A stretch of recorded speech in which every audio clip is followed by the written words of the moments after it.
There are so many connections when it comes to queer Canadian history. Our entire culture is influenced by so many outside factors, including international politics like Section 28 in the UK. These influences had a hand in the United Church's Decision 88, among others. Welcome back to Here, Queer, and Maple Syrup, a look at queer Canadian history, an extension of my TikTok series. I'm Jacob, your host. Let's explore the AIDS crisis in Canada together.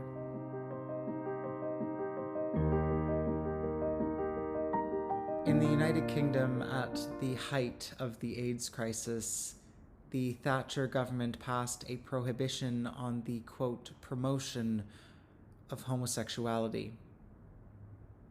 It was a major problem and caused significant intergenerational queer trauma that even overflowed into Canada. And those scars are still healing. While there is a significant American influence, Atlantic Canada tends to also be quite heavily influenced by the British. And this is exactly what happened. And when you are sandwiched between both of those cultural influences, it's not hard to understand, not agree by any means, but understand why things happened the way they did at the time. It would be irresponsible to not credit the religious right in the US, though, with influencing how many religious institutions viewed queer folks, particularly queer folks living with AIDS at the time. In 1988, the United Church of Canada put forward a vote on whether or not to ordain gay and lesbian ministers. This vote caused a significant divide. And because of the influence of religion in our society, particularly in the 1980s, it had a major ripple effect. It's important to note that the policy outlined in Section 28 heavily influenced our own culture. While we didn't have laws like Section 28, there was certainly a culture of silence around speaking about queerness in schools at the time. We've even seen contemporary influences of Section 28, such as Policy 713 in New Brunswick, where teachers are now required to get parental permission to use a student's proper name and pronouns. And that was passed in 2023. I grew up in the United Church of Canada. I'm no longer religious and haven't been for going on a decade or so, something along those lines. I'm now 30, so I was born during the latter part of the AIDS crisis and definitely didn't experience it in the same way as previous generations of queer folks did.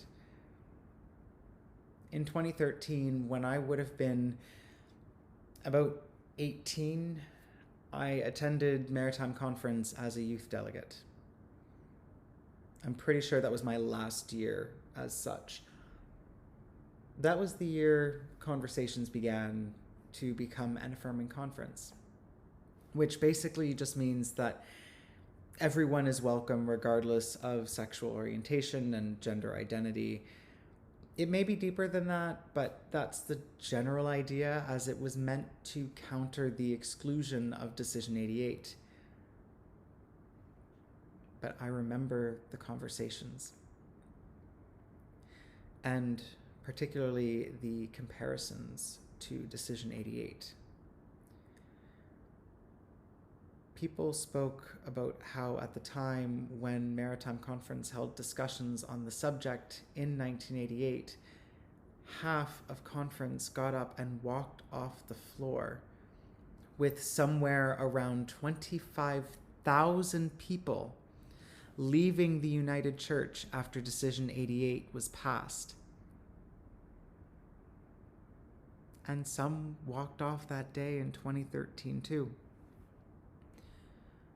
Not half, but a surprising number of people for the time. People still made some similar remarks in 2013 that would have been made in 1988, including quoting the Bible against the queer community. I remember having a conversation with my mother soon after when I expressed shock at Decision 88. I was a lot more naive about the AIDS crisis at that point. And she told me that the grandparents of one of my brother's childhood friends left the United Church after Decision 88 because despite the significant number of people who walked off conference floors throughout the country, the people who stayed voted in favor. This person's grandparents left because they were homophobic. And I'm not using that term lightly. There have been a few times when their daughter has had to tell them off for using homophobic language. Keeping in mind that through all of this, the discussions about becoming an affirming conference on the floor of Maritime Conference, learning about my brother's childhood friends' grandparents, who I knew as well, I was 18 and I was still very confused about my sexual orientation and very much in the closet, even to myself. So this drove a further wedge between me and the church. A few years later, fast forwarding to after I became comfortable in my bisexuality and after I left the United Church, I was reading through my great-grandfather's book, of which he published only a handful of copies for family. He died in 2000, but when he was alive, he was a United Church minister. And because United Church ministers never really retire, or they don't retire unless they absolutely have to, he was still preaching well into his 80s. Well, I found his sermon about Decision 88 that was annexed in his book alongside 2 or 3 other sermons he had written over the course of his career. As a queer person, I was surprised. I grew up around my mother's family, who are all kind, caring, passionate individuals. And that was the impression I had of my great-grandfather until I read this sermon. When I read it, I wasn't really sure what to think.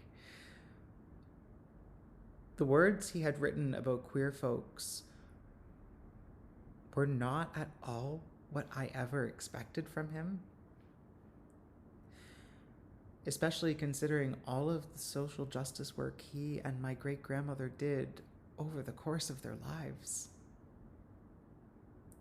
When I spoke to my mother about it, she chalked it up to him being a product of his time, and that if he were alive today, he would likely have a different view. I was 5 when he died, so I can't say for sure either way. But seeing words like threats to traditional families, and a man that I always knew as the kind, funny and just a little too nosy. These stories I have heard about that man. He wasn't even just a little too nosy. He was just too nosy. He was someone who was adored by everyone who knew him. And he was using this language. I wasn't really sure what to think about him anymore. Now, as I researched the AIDS crisis, I can say that I still don't really know what he would believe if he were alive today, ignoring the fact that he would be well over 120 years old. He had a lot of the same opinions as the religious right at the time. Despite being pretty left-wing on many other issues, it is a level of cognitive dissonance that I'm honestly struggling with. This wasn't exclusive to him, though. Within heteronormative and heterosexual spaces at the time in the United Church, there was an emphasis on social justice, but specifically social justice in the sense of poverty and labor issues. There was a purposeful exclusion of queer folks, not only from participating in these spaces, but also from receiving aid from the United Church of Canada.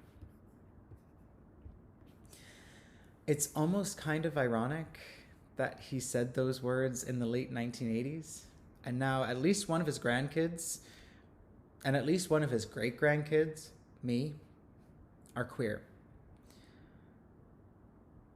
But it also hurts that he used his influence from the pulpit to preach about how there was apparently something wrong with the queer community.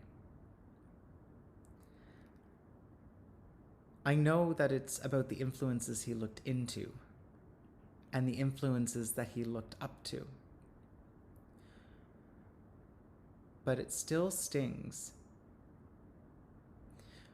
because it means that someone in his position as an influential minister within Maritime Conference and the United Church basically gave permission to so many people to purposely exclude queer folks during a time when our community faced so much ostracization already.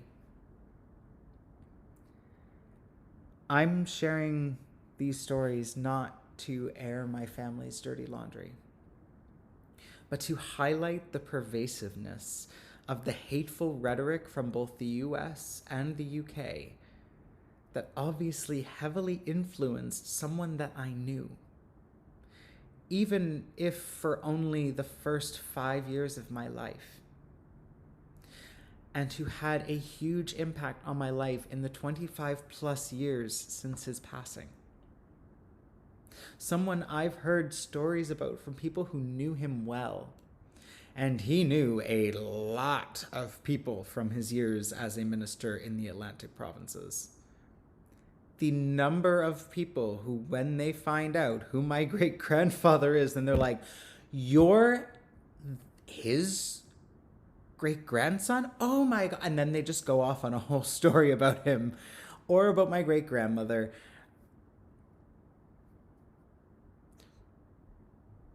But it's to show that during the AIDS crisis, some of the most socially progressive people on so many different topics perpetuated the same systemic exclusion of queer folks because our community was viewed as dirty or that we brought this on ourselves. Even people who are viewed as good people were not immune to this.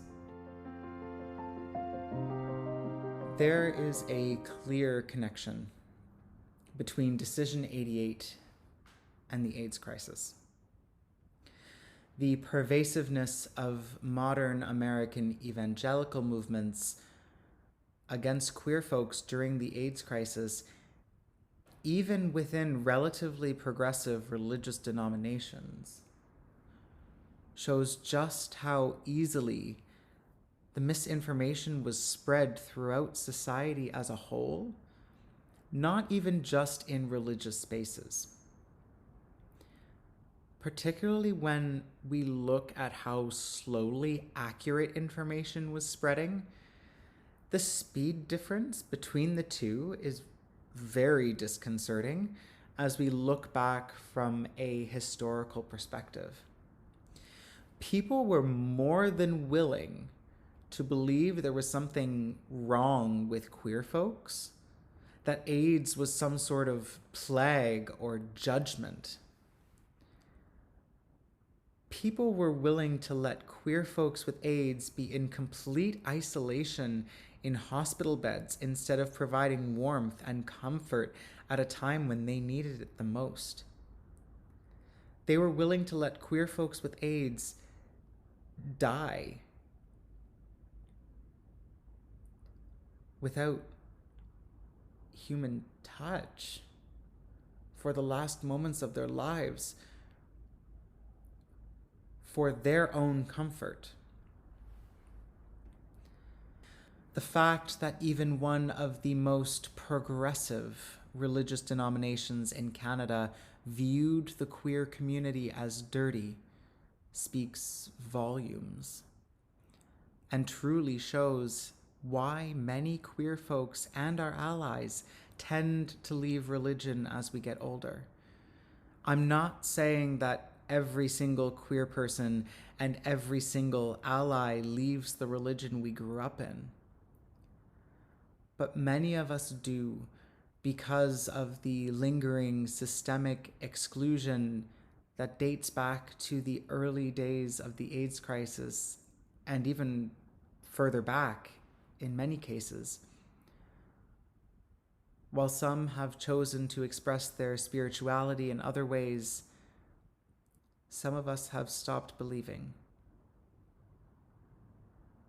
But it is the lingering systemic exclusion that contributed to it. Over the course of the last few weeks, we've explored institutional erasure and the conditions that led to that erasure. We've looked into archival gaps and systemic racism, homophobia, and transphobia. The AIDS crisis is such a vast, under-discussed subject here in Canada that we need to talk about so much more.